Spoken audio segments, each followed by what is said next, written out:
everyone. Welcome to the Loving Path podcast, episode 9. My name's Debbie, and this is a podcast about knitting and hand-dyed yarn and living simple life, a little bit of homeschooling maybe, and really just living as true to myself as I can. So welcome.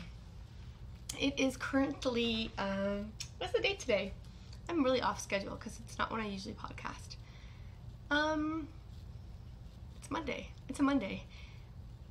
March 5th.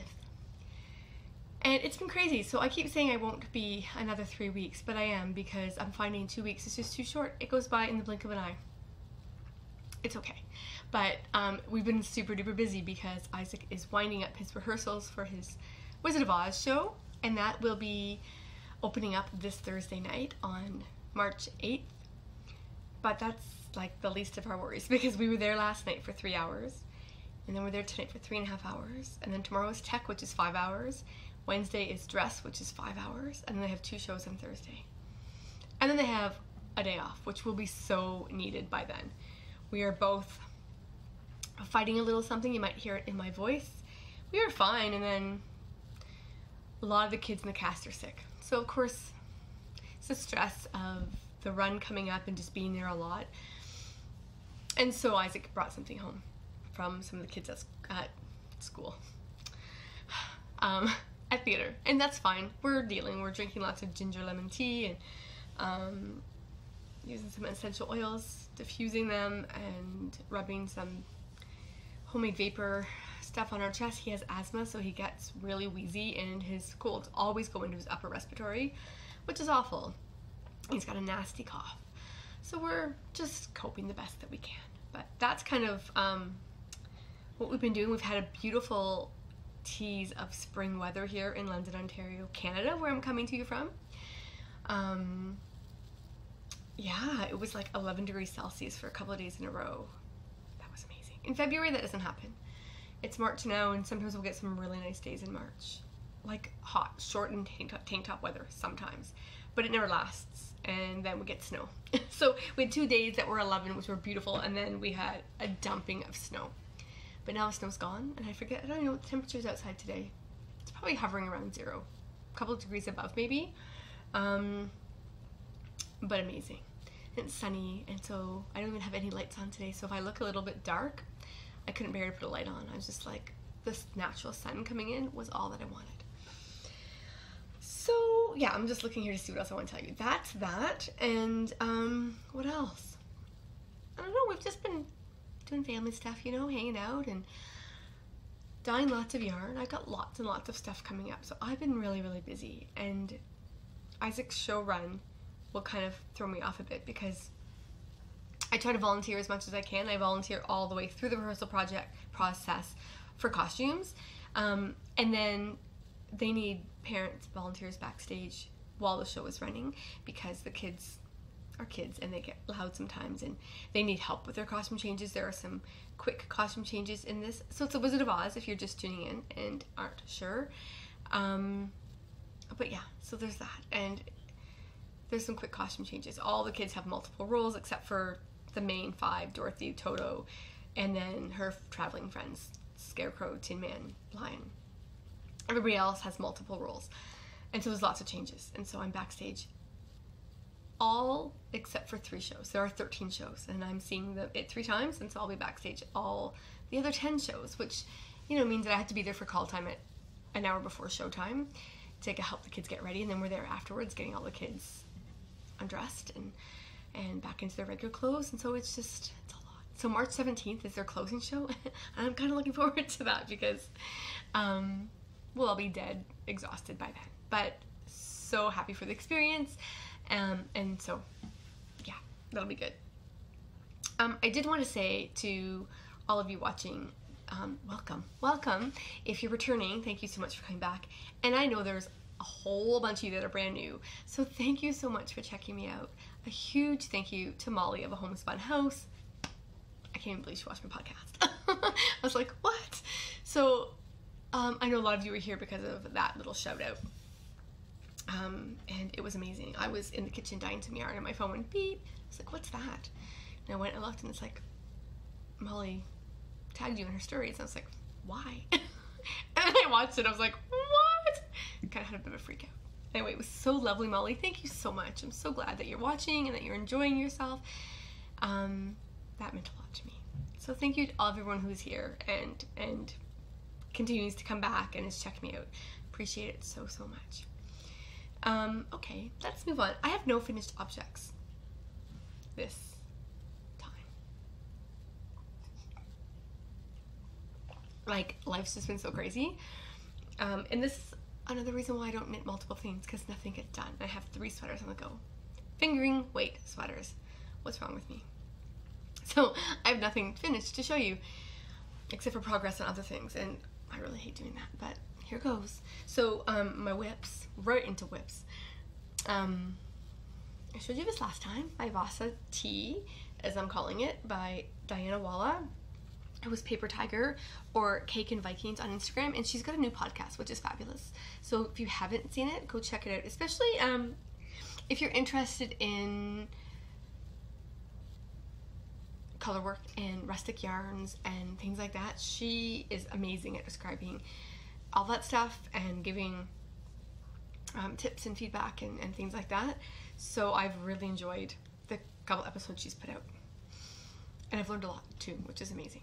But yeah, this is knit out of the Loving Path colors. So we have the purple is plum pudding. Oh, you can help there. Plum pudding.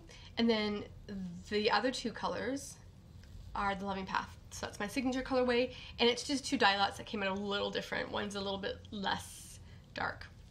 So I use them together. And I have this, and I have the other part of it is I had to pull a bunch of it out. I think I would have been done it, to be honest. Maybe it wouldn't be seamed, but I think I would have been done it. But I was having tea with a friend last week, a couple weeks ago, and we're sitting there drinking and eating our scones, which were so amazing. And I looked at it and I realized that I think maybe this stripe down here near the bottom, I had 2 extra rows in it. So it's supposed to be 8 rows, and I had 10. Well, that looks completely obvious. And at first I was like, I'll just leave it. No one will know but me. But then I'm realizing as I seam it, it's not going to match up, and I couldn't do that. So I tore it out. So I had to tear out probably like this much. So those 4 rows plus probably a few more, so that I haven't gotten back that far yet. Otherwise I think I'd be done. But it will be really nice when it's done. Where's the bottom? This isn't going to help you understand it. But anyway, it's just a little tea. It's really cute. And I can't wait to wear it. And part of me thinks, oh, it's going to be small because it's tiny. I'm not a big person. Like, I usually wear small, extra small shirt. It just feels, and I think once it comes together, that's kind of hard because there aren't sleeves to see how it's going to come together. It feels like it's going to be super tight. But probably won't be, and it'll block out. So if it is too small for some reason, I knit the size small. But if it's too small, then I'll just use it as a sample, because that's really what I wanted it for. I love it. So that's that. Coming along slowly but surely. Although, because I'll be at the theater so much, I will likely, I'll need a project for when the kids are all on stage doing their thing. And I can't take anything with too much, like, it's gotta be mindless, right? I just gotta be able to drop it and pick back up exactly where I was. This will likely be that project because I don't want to start something new, and both my other projects require too much attention. So that's that. And this is being housed in my, this was a custom bag made by a young friend who is also a homeschooler, and she is Opal Handmade on Instagram. And this was made from an old comforter, I think, that she thrifted. Oh my goodness, I love it so much. And inside, it's just the same. I think I've talked about that before. I really, really love those colors. So that's that. And then, of course, my Breton, which slowly coming along. I really should just sit down and do nothing but knit that, but I haven't been. So both arms are done now. Yay! Both arms are done. And I just need to start the body. Such a great sweat pattern. This cap sleeve shaping is just so amazing to me. I cannot wait to see how this seams together. I've not done a lot of seam sweaters just because I really hate seaming. Does anybody love it? I don't know. I think some people do, actually. I've heard people say, I love seaming. So to this I give you. To you I give this. And say, please seam my sweater. I don't love it. Especially because, I mean, the sleeves are also knit flat, so they have to be seamed. And then you have to seam them to the sweater. And then you have to seam the sweater to the sweater, like the front to the back. And it's just daunting to me. But it's a light color. So I think part of my problem is I've often, past me, would knit a lot of dark colors. Like dark purples or dark, or black, dark grays, really dark maroons. And so seaming those kinds of colors, seriously, is just such a pain. Because it's hard to see the stitches. But this is not hard to see at all. I can see this in the dark. So that's exciting. So I hope that by the next time I see you, I will start the body. But I'm happy to have 2 sleeves done. And I knew that this would not be one of those projects that I would knit probably just exclusively and then really fast. I knew that I'd probably have to mix it up with some things. But I'm not mixing it up with fast stuff like DK or worsted weight, no, or like a hat. No, I'm knitting it with other sweaters. Not that smart these days, I don't think. Not planning that very well. But that's okay. And then I've started a new sweater, which I've told you I was going to start for ages, and I finally did. So this is the Zweig sweater by Caitlin Hunter of Boyland Knitworks. Here's my 2 balls of yarn. I think I've mentioned before that I never wind them into cakes. Really hate that. I don't know. I like to do it by hand. I just love that process of just rolling it. And I don't know why this one feels so much softer than this one. Whew, that's nice. I think it's because this one's wound really tight and this one's softer because it's like there's more air in there, so when I squish it, it feels squishy. So this is it. Oh, what a great pattern. Like, it took me a few bits to get into the lace. I've done lots of lace, but it just because I was distracted, and then sometimes you know a technique so well, but then you second guess yourself if you're doing it right. That was me with the yarn overs. I don't know, I've done 1,000 gabillion yarn overs in my life, but for some reason I questioned myself. And I think so the first 2 rows were kind of wonky because I was questioning if I was doing them right, which just is so silly. And then of course I went back and looked, I'm like, of course you're doing them right. Or you do them wrong because you question, you're like, that can't be right, that was too easy. And you do them a different way, and then the next row when you're knitting them, it's not feeling so right because they're on the needle the wrong way or something. I did that. I was being silly. So anyway, now it's all good. And I just into the Colorwork lace part. And so my yarns are, I don't think I have them in, I have this one. I don't think I have the Lollybrock, which you've seen before, but this is Simon. It's new, and I dyed it, I've been wanting to dye a skein of yarn for my kitty, Simon. And I had Thestral, and I thought, oh, maybe it's too close, but Thestral is quite a bit lighter and gray. This is a very dark charcoal. Of course, there's still light bits in it, but not as light as Thestral. Oh, it's so nice. So I've got that with Lollybrock, and they're just making a beautiful contrast. Oh, I love it so much. So I'm working on that. And that should, I don't know how long it will take me, to be honest, because I have to do all the lace panel, and then there's more color work below that, and then the whole sweater plus 2 sleeves. I was really hoping to have this done for mid-April because I am doing a trunk show, and I really was hoping to have it done in time for that so I could wear it or just bring it, depending on what the weather is like. But we'll see. Sometimes it's just what it is, you know? Can't always get everything done in the time that you want to get it done in. So I have learned in my years of being on this earth that you have to let so much stuff go. And I'm really bad at putting pressure on myself to do all these things, to get all the yarn dyed, to get all the knits knit, to get all the, you know, homeschooling stuff done in a way that I think it should be done, which often doesn't meet our needs as a family or our needs as individuals.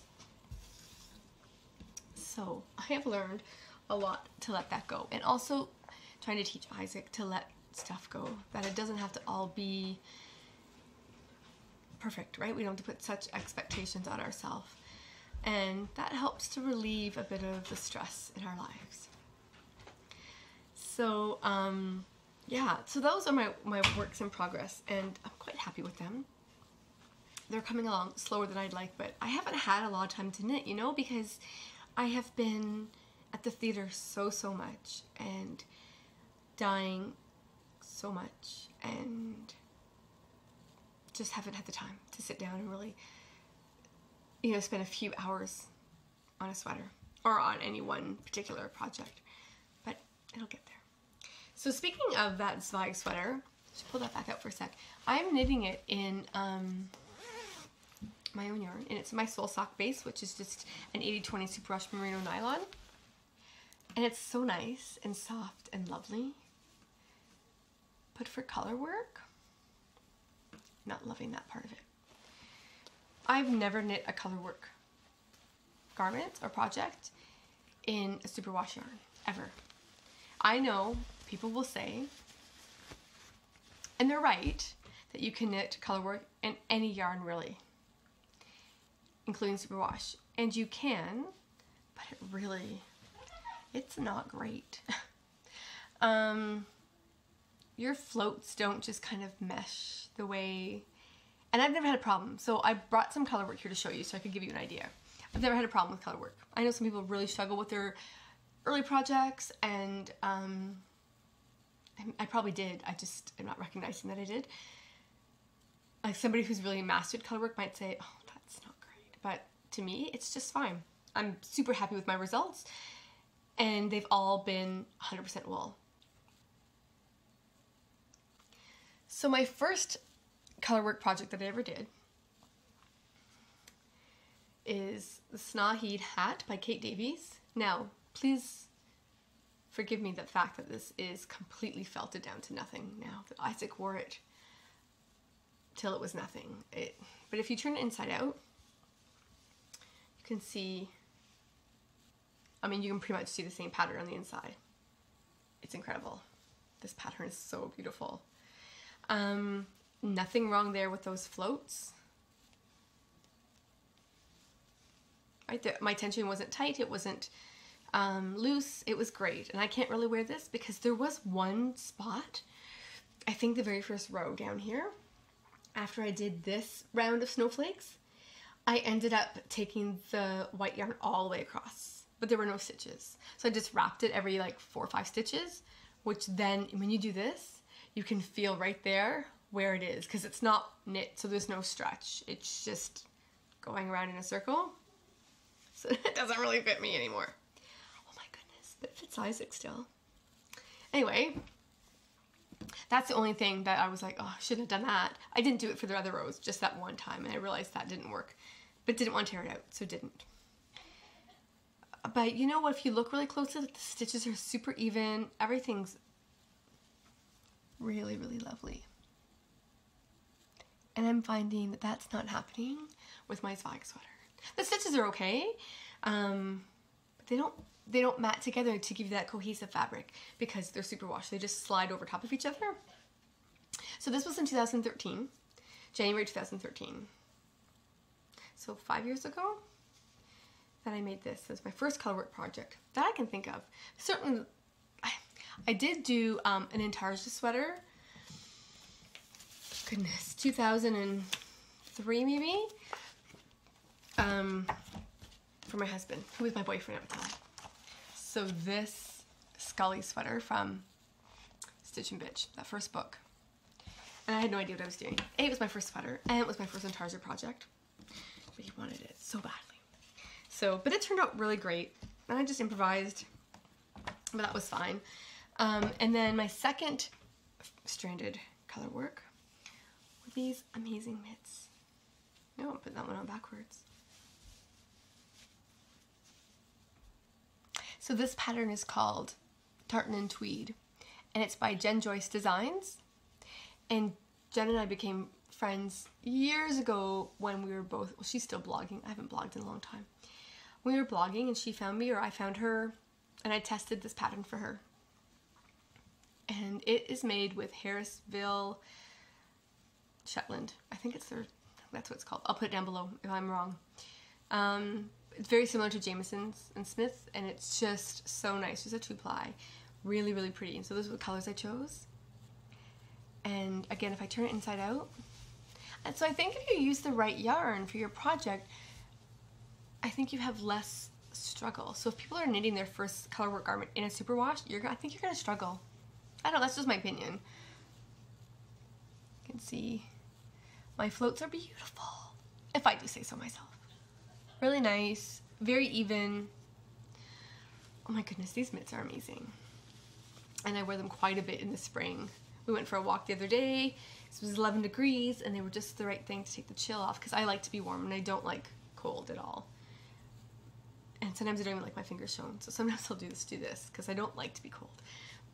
But it was nice, and Isaac and I were holding hands, so we didn't really need mittens. So that was my second Colorwork project.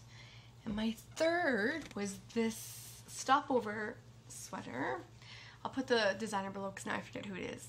Thought I wrote it down, but then I didn't. So it was made out of Lopi, Let Lopi, so beautiful tweedy purple. And then my yoke is their yellow, orange, and a little tiny bit of blue right in the middle for some contrast. This sweater is so nice. I almost wish it was a little tiny bit bigger, just because I find I like to layer a lot under Lopi, and I didn't make this as big as I would have liked, but it fits and it's fine. But yeah, so, you know, and now, since having knit this, there's lots of crazy bits still hanging out, which I totally don't need to have those hanging out. I'm always afraid that they're not going to like mesh together and that I will lose some stitches or something. But that won't happen with wool. Like, not with a Lopi at all. With any kind of 100% wool. I think this is a little snug, to be honest. I feel like I would like that yoke just a little bit more flexibility. I feel like that would have been better. It's not horrible. What I learned with my husband's, and I learned this from Ellie of Skein-Deer Knits, because she makes the most beautiful color work. And I learned this, that she said she always goes up a needle size for her yoke. And I thought, oh, I wonder what that would be like, because I thought maybe it would really make your yoke significantly bigger. But I did it for my husband's sweater. This is a Radari. I made this for him last January. Well, we got back from Iceland in January, and so I made it for him. He brought the yarn home as a souvenir for himself, and of course with the idea that I was going to make him a sweater. That was planned, so it's all good. And I did that. I went up a size for the yoke, and it is so beautiful and perfect. There's so much give there and stretch, but not loose. Like if you look on the inside, oh my god, this is so soft. I know people complain about Lopi, but he's worn this so much, and it is just softened. So same yarn, but this one's not nearly as soft as this one, because this one is just bloomed right up. I don't know if you can even tell the difference. But this one I think was just blocked and never washed again, because I haven't worn it tons, to be honest. And this has been washed and blocked like a couple times. Blocked and then washed a few times, and it's so nice. But if you look on the inside,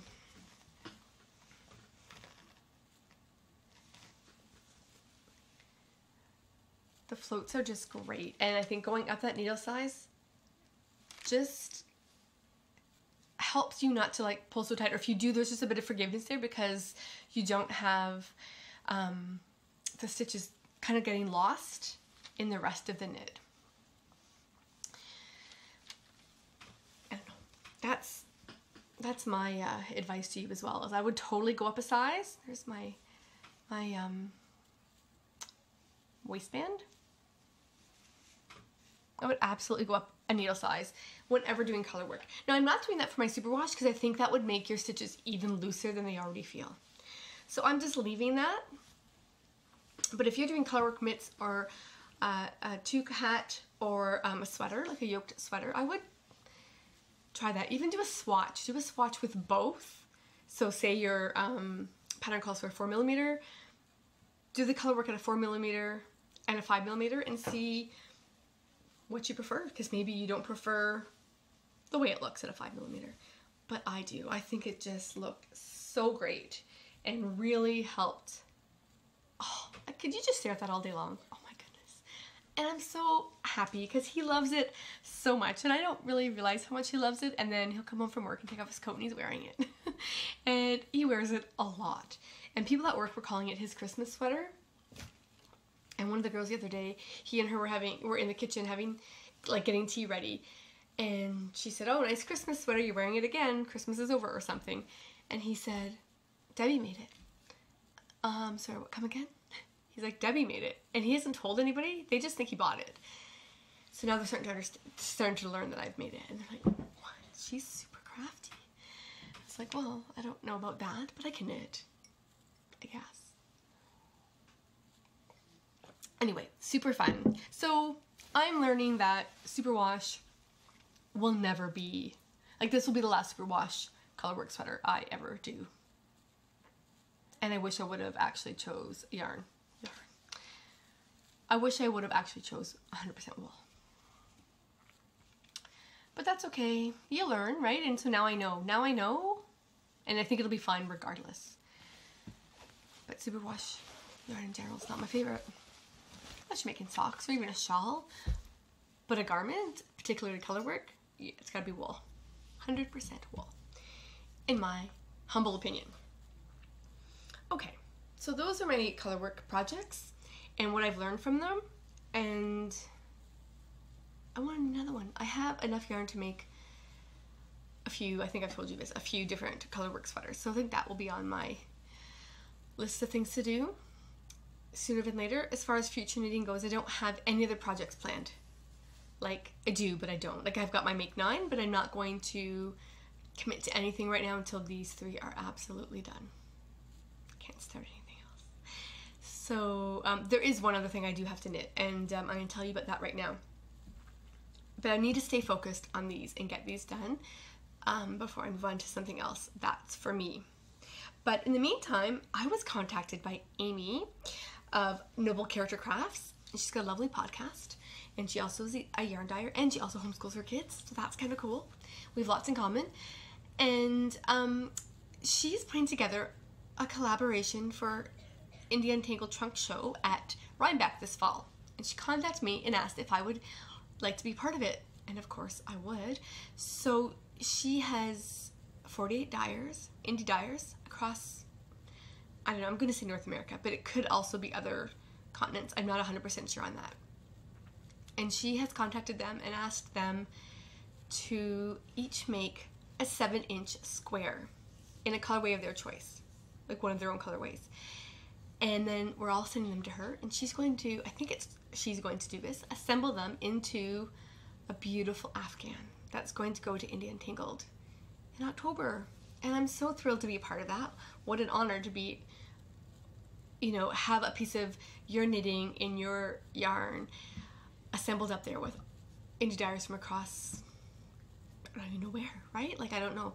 So, but just all these people who are doing what they love and get to be a part of that.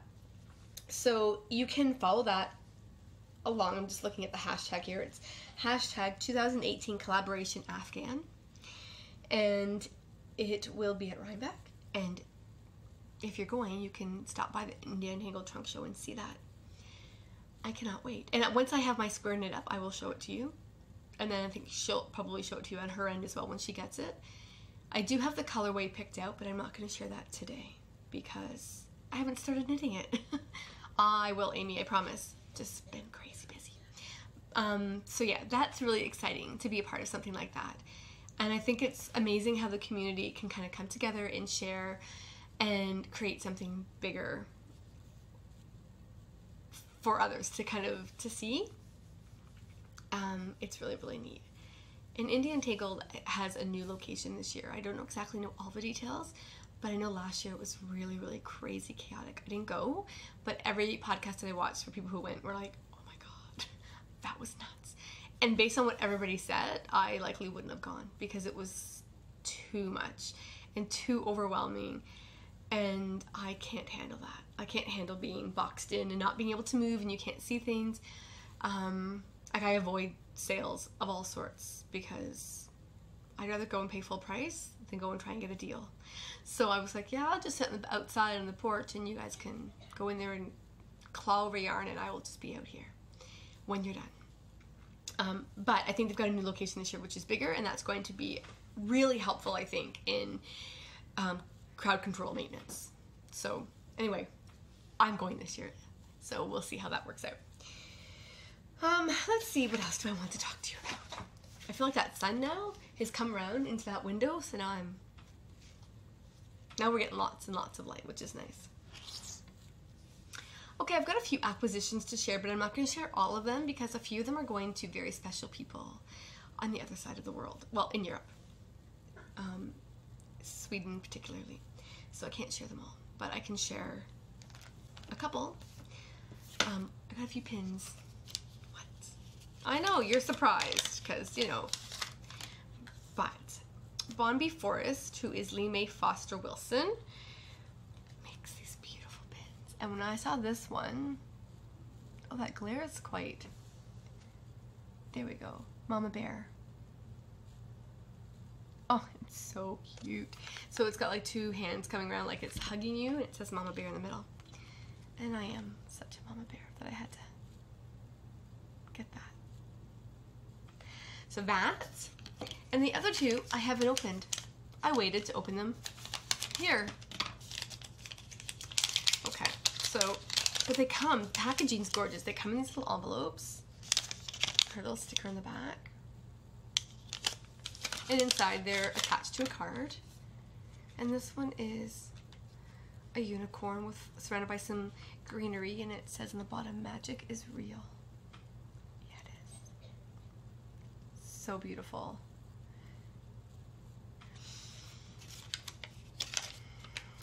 I get a little carried away sometimes at Etsy or like websites because I forget about exchange rates. And our dollar is always so bad. Often.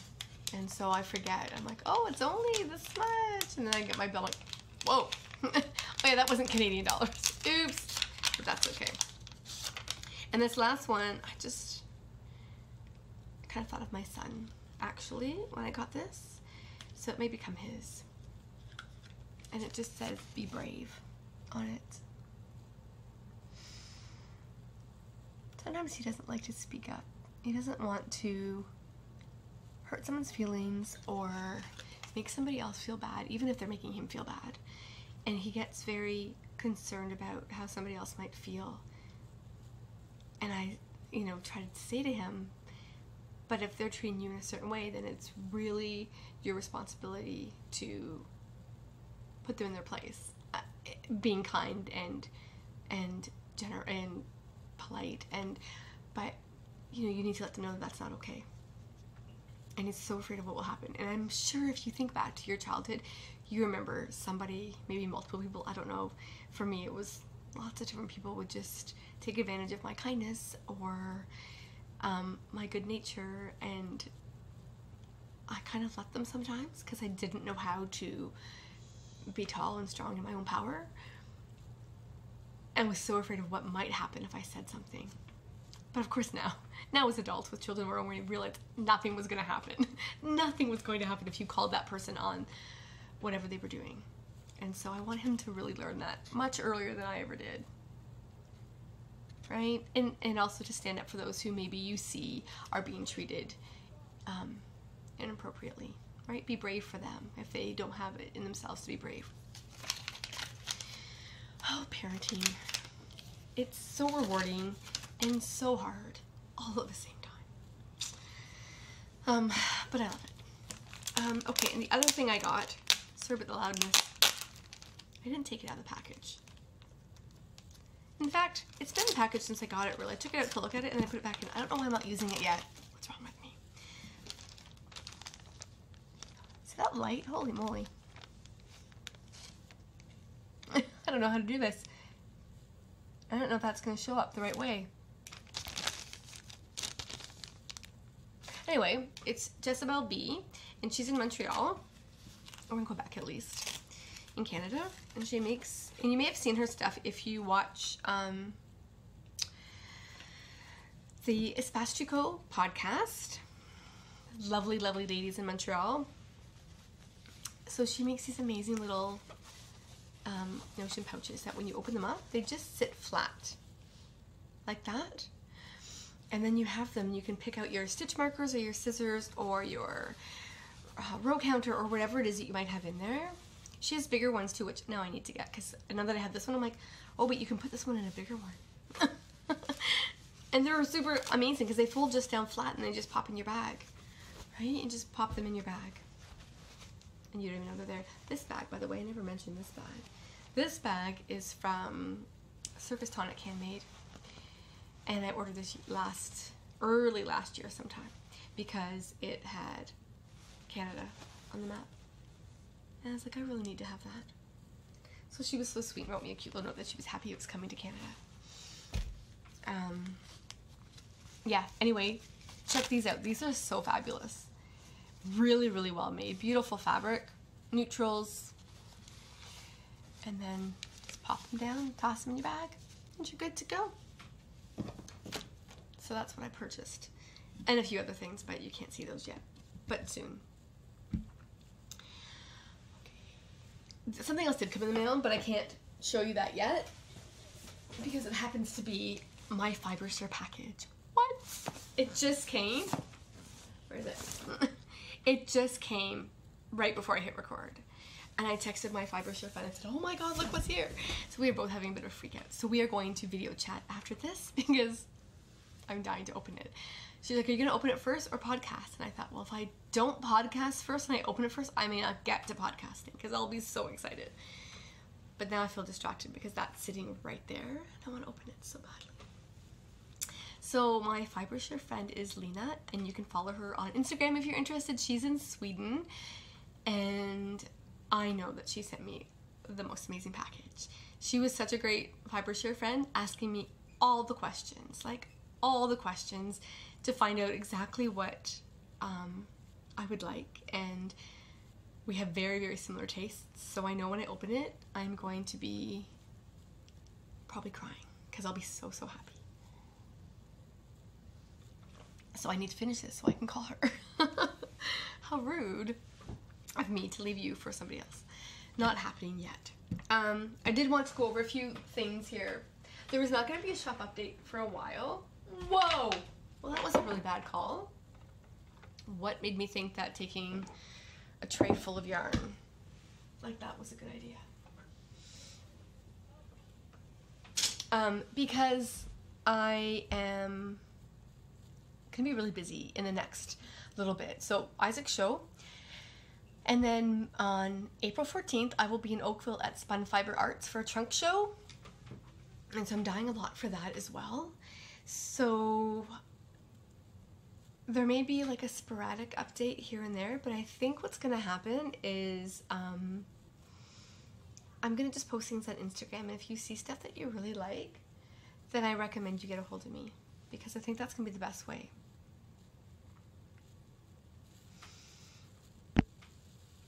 Okay, that's really dark. It's a bit better. I was really blown out.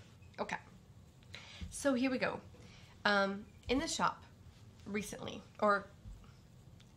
in the shop currently is Kool-Aid on my sweater. This is on a polar worsted, which is a single ply. It's really like a silvery gray, pops of chartreuse and bright pink and yellow and blue. My son wants a hat in this colorway, so he'll be getting that soon, but not for a bit, in time for next winter. We have tea season on BFL, which is Everest sock. It's 80/20, and also Peony, which I did post on Instagram, and that is a really pretty pale pink. I'm not sure if that's coming through. With speckles of purple and brown, little bits of orange. And they're so nice together, and I think that they would just make a really nice Svag sweater, I think. So, like for the body, and then for the yoke. So those are in the shop right now. I did get those in. So this is in the shop. This is At the End of the Day, which was the revealed colorway for the February edition of An Ode to Musical Theatre mini club. This is on the Soul Sock, which is 80/20 superwash merino nylon. The club was on Everest Sock, which is 80/20 BFL nylon. So colors look a little bit different from the club to this, but this is in the shop if you wanted just a single skein. And then we have Nutkin, which is a beautiful creamy color with speckles of brown, little bits of orange and blue, very dainty and pretty. And then Bronze Age, and they go really nice together. Again, another Colorwork option there. And then what else do I have? I have this brand new green, which I love so much, and it is called Laurel. And some lighter bits and some darker areas. Really pretty. So what I really want to do is take that with this colorway, which is called Piper. It's a little bit disheveled, I'm sorry. Not sure why that's like that. And I think what I'm going to do is marl them together for a sweater.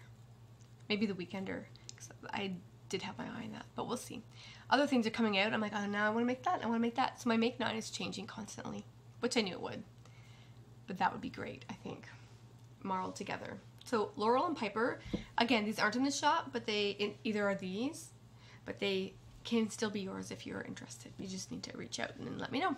And this is Grace, which I did post on Instagram that I really, really loved these three together.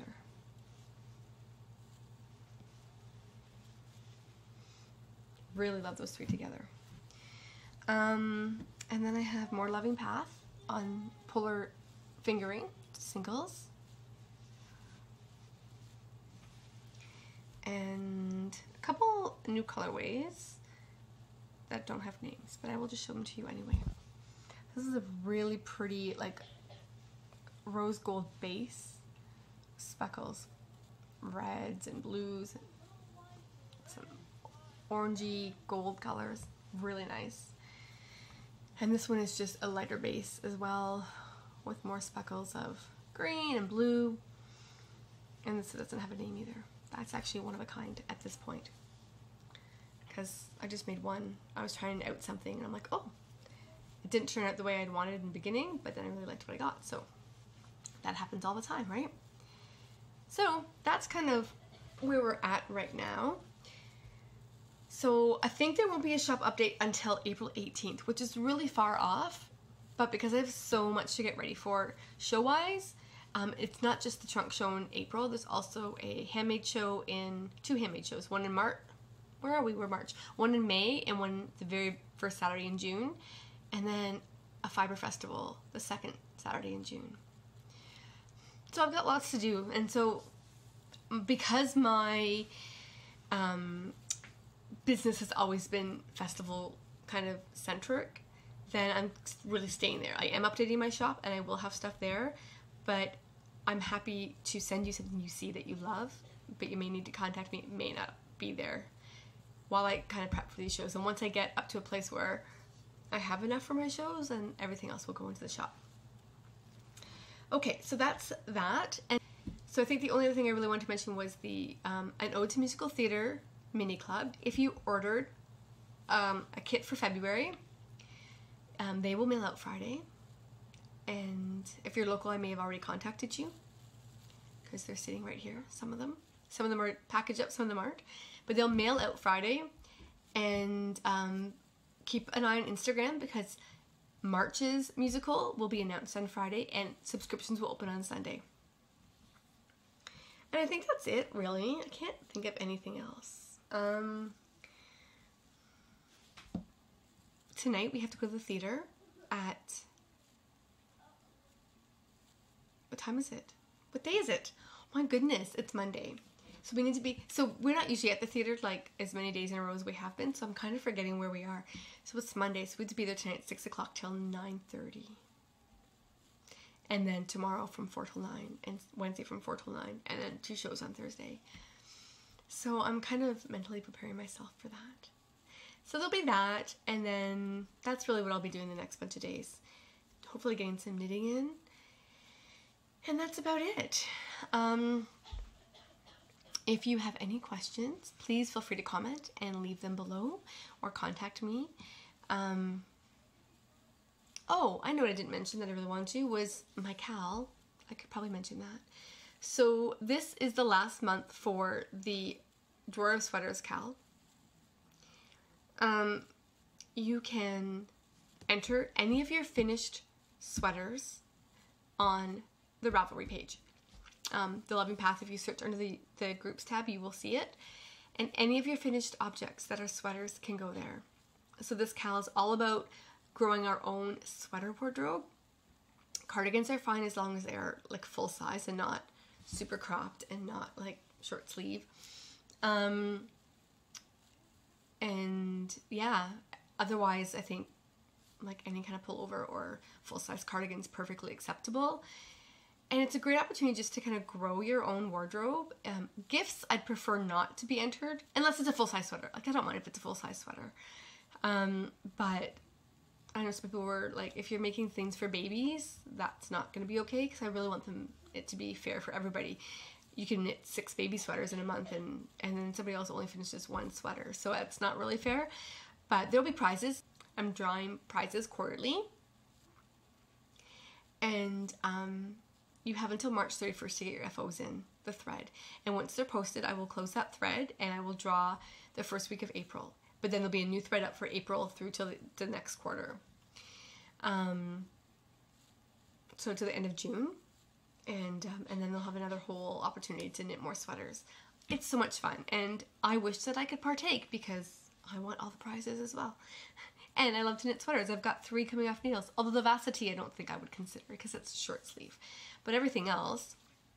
So there will be prizes. Again, if you're interested in donating a prize, please feel free to get in touch. You can do that through Instagram or Ravelry.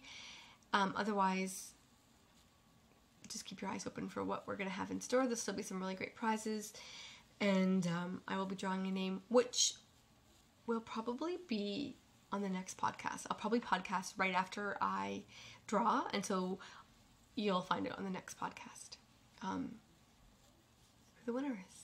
Okay, I'm gonna go because I feel really scattered, and I think it's because that fibershare box is sitting right there looking at me going, please open me. I need to go do that. I apologize for the ending of this, but hopefully you enjoyed hanging out with me for a little bit today, and if you did, please give me a thumbs up. If you want to find me elsewhere on social media, you can find me on Ravelry as The Loving Path, on Etsy as The Loving Path, and on Instagram as The Loving Path Yarn. And come say hi. I would love to connect with you. And of course, you can find me here on YouTube. You can subscribe and give me a thumbs up, and I will answer any of your questions down below. So please comment and say hello. And until next time, I will just say goodbye for now. Happy knitting. Take care. Bye.